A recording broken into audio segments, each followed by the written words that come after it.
Let us begin, if you'll indulge me, not with dusty names and dates, but with a voice, sharp as flint, warm as sun on marble, and inconvenient as a pebble in your sandal. It's the voice of Socrates, the Athenian who claimed to know nothing and thereby knew more than anyone else. Born, so we believe, around 470 BCE in the bustling, boisterous city of Athens, Socrates entered a world brimming with intellectual ferment. The Persians had been sent packing. The Parthenon would soon gleam over the Acropolis, and a new idea, astonishing in its novelty, had taken root: democracy. It was a city where theatre, politics, war, and philosophy coexisted in a glorious and often messy stew of ideas. Socrates, however, was not the sort to sip this civic broth quietly. No, he poked it, stirred it, and asked aloud whether anyone really knew what they were doing. A stone-cutter's son, he had none of the aristocratic polish of his peers, nor their love of appearances. He was famously ugly, bulbous-eyed, pot-bellied, barefoot, with a face only philosophy could love. And yet his mind, his mind sparkled. He could unweave the fabric of your beliefs with a few simple questions, leaving you baffled, irritated, and, if you were lucky, a little wiser. Now, unlike the men we typically associate with classical greatness, Pericles, Sophocles, Herodotus, Socrates left behind not a single scroll. No books, no memoirs, not even a shopping list. What we know of him comes from the pens of others, principally Plato, his most devoted student, and Xenophon, a sort of philosopher-soldier hybrid. Between them, they sketch a figure of maddening brilliance, someone who delighted in exposing false wisdom and who claimed with infuriating sincerity that his only wisdom lay in knowing that he knew nothing. Imagine, if you will, the Athenian agora, sun-drenched, cacophonous, alive with traders, orators, pickpockets, and poets.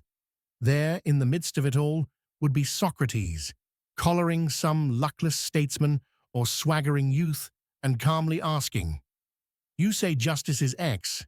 How do you know? What is justice really?" And before long, that confident answer would crumble, bit by bit, under the gentle hammer of reason. No wonder they called him a gadfly. He was Athens's itchy conscience, impossible to ignore and even harder to swat away. Socrates wasn't simply out to make people look foolish, though he often did. His aim was deeper, more moral, even spiritual. He believed that living well meant examining one's life, relentlessly and honestly. To strive for virtue, arete, was not to follow convention or obey authority, but to engage in this endless questioning. What is good? What is courage? What is the soul? His genius was to take such lofty questions and pin them, like butterflies, to the everyday. Of course, this had consequences. Socrates' constant probing, his refusal to flatter the powerful, and his unyielding commitment to truth, however inconvenient, made him both admired and reviled. To the youth of Athens, he was a revelation, an intellectual rebel, a philosopher punk. To others, particularly the older, more established class, he was a dangerous influence, undermining tradition and encouraging impiety. But we'll come to the trial later. For now, let us marvel at this peculiar, wonderful man, a thinker who wore no shoes, claimed no wisdom, and yet birthed a tradition of philosophy that endures to this day. Socrates didn't offer answers. He offered the tools to ask better questions, and in doing so, he did something even rarer. He changed not just what we think, but how we think. In our next chapter, we'll follow Socrates as he disrupts the Athenian status quo, one innocent question at a time. He will frustrate, he will inspire, and he will continue if we're listening, to ask the questions that truly matter. To spend time with Socrates, we must understand, was not to be serenaded with elegant answers, but to be steadily, almost lovingly, dismantled. He had a gift, a rather disconcerting one, for peeling away the pretenses of knowledge.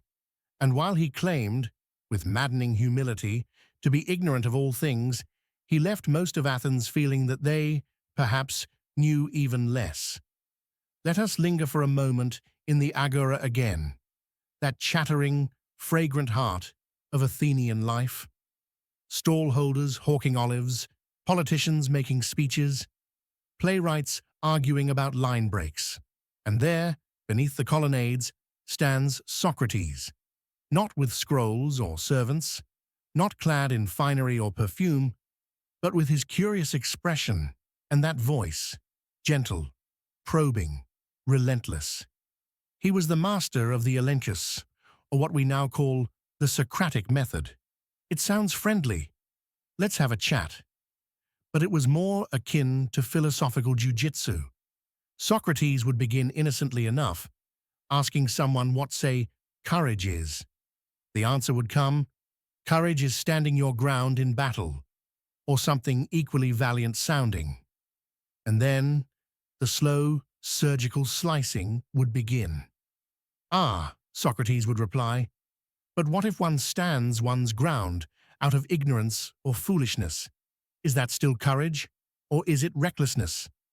One by one, the assumptions would be unpicked, until the poor soul, whether a general, a poet, or a self-proclaimed expert, was left blinking into the sunlight, unsure of anything except that Socrates had somehow bested them without ever raising his voice.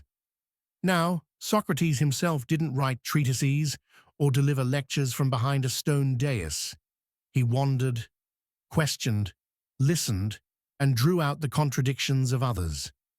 What he wanted was not knowledge in the sense of accumulated facts, but understanding, deep, honest, examined understanding.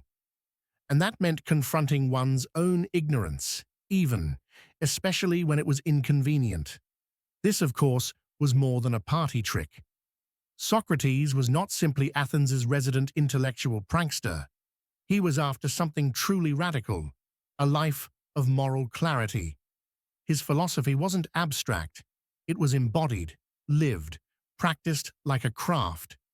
Just as a sculptor must chisel away marble to find the form within.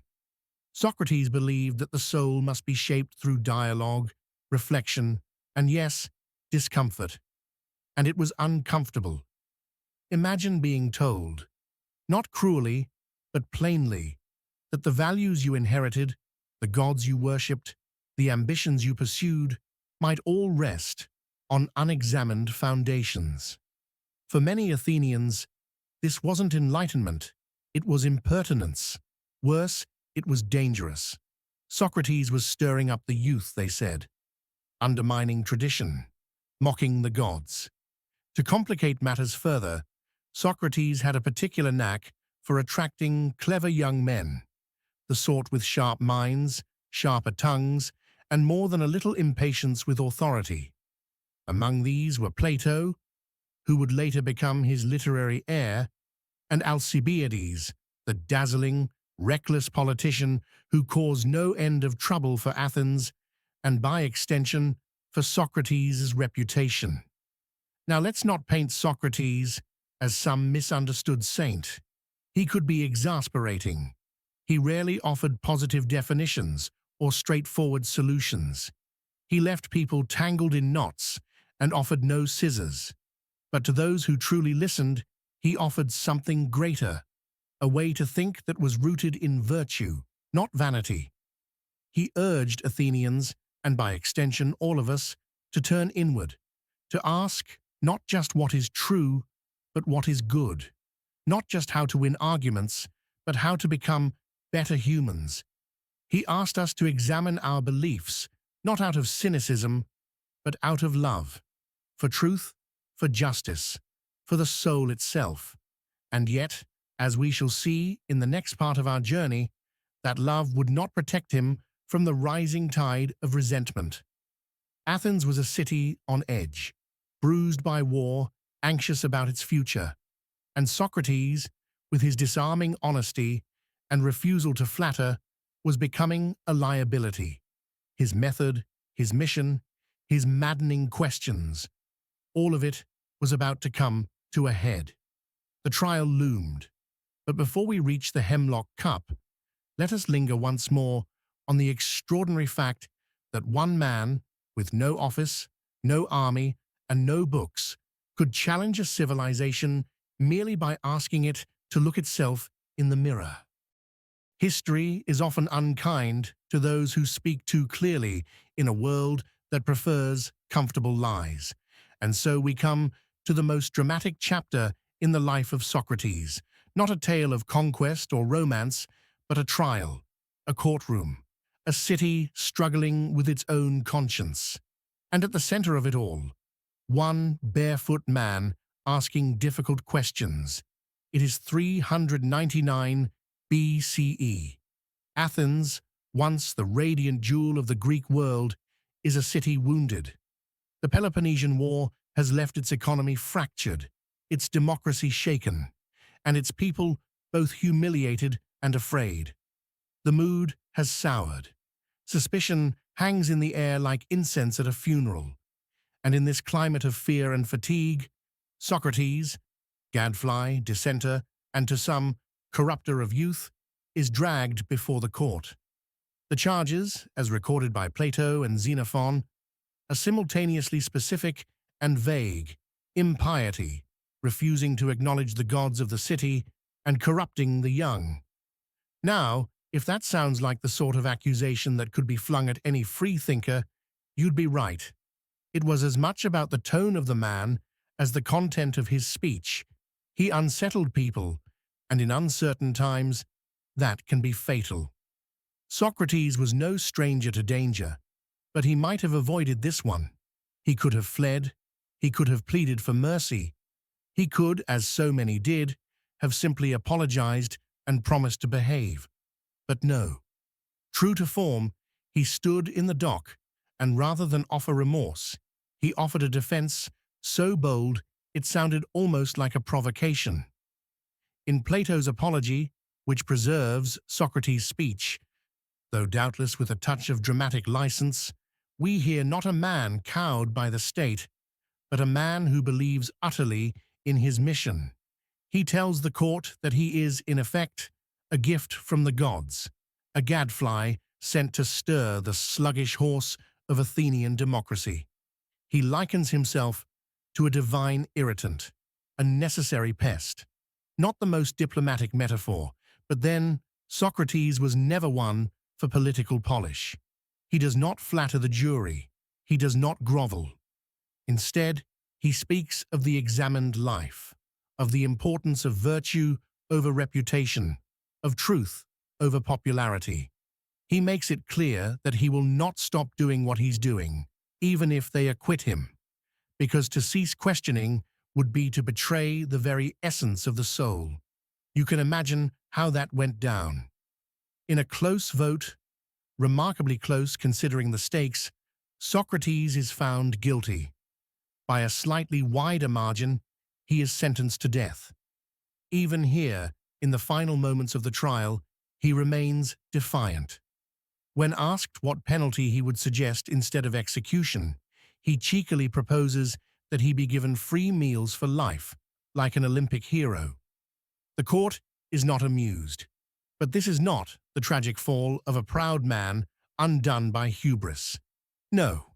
Socrates knew precisely what he was doing. His death was not the price of foolishness, but of consistency. He had spent his life championing truth, virtue, and the courage to question power. To beg for his life now would be to renounce everything he stood for. And so, he drinks the hemlock. No great rebellion, no escape attempt. Just a calm farewell to his friends, a bit of wry humor about how they owe a rooster to Asclepius, god of healing, and then silence. His last breath, as Plato tells it, was taken with serenity, as if death were not a punishment, but a passage. Now, one could view this as a needless martyrdom. But Socrates did not see it that way. He believed to the very end that it is better to suffer injustice than to commit it. He chose death over dishonesty, principle over popularity. And in doing so, he left us not with a doctrine, but with a model of how to live, how to think, and how, when necessary, to die. In our next episode, we will step beyond the trial and into the echo chamber of history. For Socrates may have perished, but his ideas did not. They would find new voices, new forms, and go on to shape the very foundation of Western philosophy. But for now, let us stand in silence and imagine that courtroom, dusty, sunlit, tense, where one man refused to lie to save his life, and by doing so, became immortal. It is one of the delightful ironies of history that the man who claimed to know nothing, who never wrote a single word, and who insisted he was no teacher, became one of the most influential minds in all of Western thought. He died in 399 BCE, cup in hand, lips tinged with hemlock, and yet here we are, over 2 millennia later, still whispering his name with reverence and curiosity. How, one might ask, does a man outlive his own silence? The answer, of course, lies in his students, most famously the luminous Plato. Now, Plato was no ordinary disciple. He was, if you'll forgive the phrase, the PR agent every philosopher dreams of. Tall, aristocratic, immensely clever, and with a flair for dramatic dialogue, Plato turned Socrates, the man, into Socrates, the legend. Through his dialogues, he didn't just preserve Socratic thought. He refined it, reimagined it, and in some places extended it into dazzling philosophical architecture. To be fair, separating the historical Socrates from Plato's literary Socrates is a bit like trying to peel apart myth and memory. Was Socrates truly as serene, as infallibly logical, as preternaturally wise as Plato presents him? Unlikely. But the core remains, a man committed to the examined life, to virtue, to dialogue. And Plato, well, Plato ran with it. Through dialogues like the Republic, Phaedo, Crito, and Apology, Socrates is not just remembered, he is immortalized. In the Republic, he becomes the mouthpiece for bold political visions. Philosopher kings, just societies, the allegory of the cave. In Phaedo, he muses calmly on the immortality of the soul while awaiting his death. Through Plato, Socrates becomes more than mortal.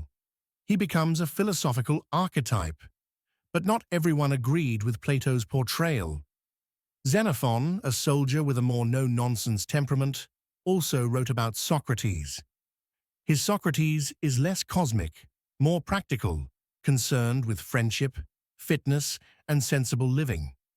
Between Xenophon's soldierly memoirs and Plato's metaphysical dramas, we glimpse something closer to the living, breathing man, ironic, stubborn, wise, and warm.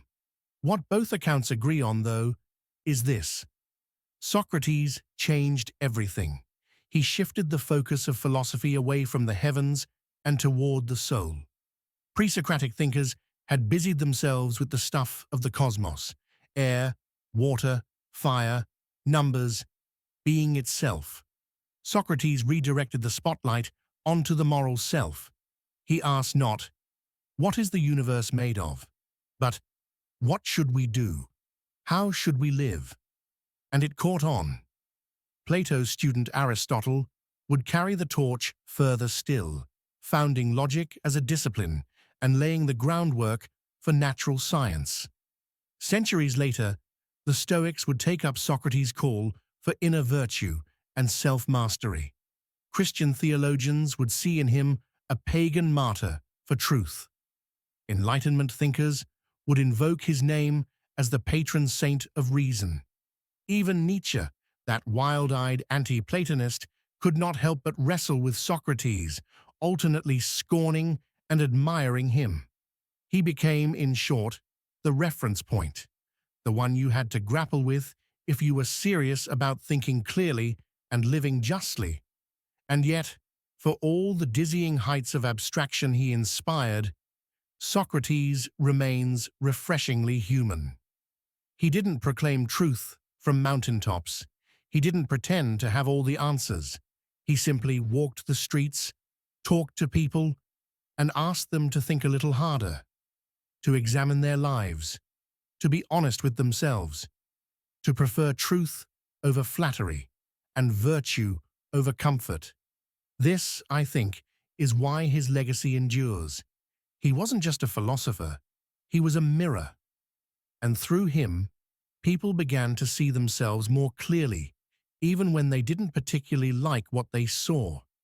In the next and final chapter of our series, we'll explore not just what Socrates said, or what others said about him, but what he means today, how his ghost lingers in classrooms, courts, cafes, and even, dare I say, comment sections.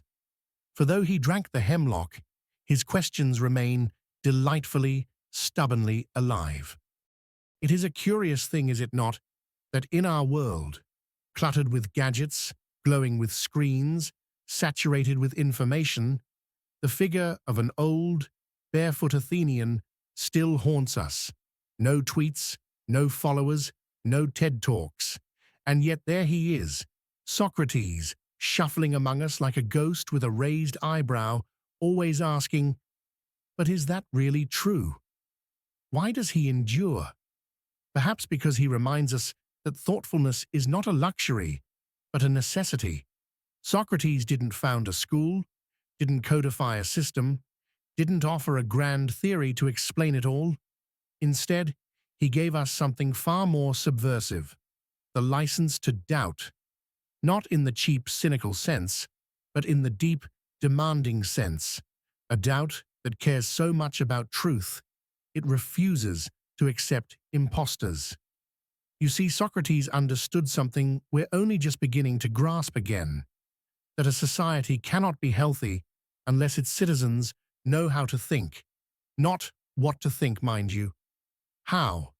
And here, in our noisy, distracted, and sometimes depressingly incurious age, the Socratic spirit feels almost revolutionary. At a time when shouting has replaced arguing and certainty is worn like armor, Socrates reminds us of the strength in admitting, I don't know, the courage it takes to ask a question when everyone else has already made up their minds. Whether you're watching this from a classroom or a cafe, a lecture hall, or a lonely night bus, Socrates is still with you. Not in a pious or preachy way, but in the form of a challenge. Are you living examined? Have you looked at your beliefs lately and asked where they come from? Do you pursue what is good, not just what is popular, profitable, or pleasing? He does not care for your resume. He has no interest in your social standing. He simply wants to know if you've taken yourself seriously enough to ask, what kind of person am I becoming? This is why, I think, we keep coming back to him. Not for easy answers, but for the discomfort that precedes growth, for the discipline of thought that guards against delusion, for the reminder that education isn't a download of facts, but a dialogue with the soul. And so, as we conclude this 5-part journey, what are we left with? Not a doctrine, not a religion, not even a single line definitively penned by the man himself. Just a method, a tone, a spirit, the spirit of inquiry, of conscience, of humor even. Never forget, Socrates had a twinkle in his eye. Philosophy, he showed us, is not a dry academic exercise. It is life lived awake. He was, in the end, a man, flawed, peculiar, occasionally infuriating. But he insisted that we look at ourselves, not in the mirror of vanity, but in the mirror of reason. And by doing so, he gave us a gift more enduring than marble or empire. The question: let it never be said that the examined life is easy. But then again, neither is living unexamined. Socrates would be pleased to know you're still asking.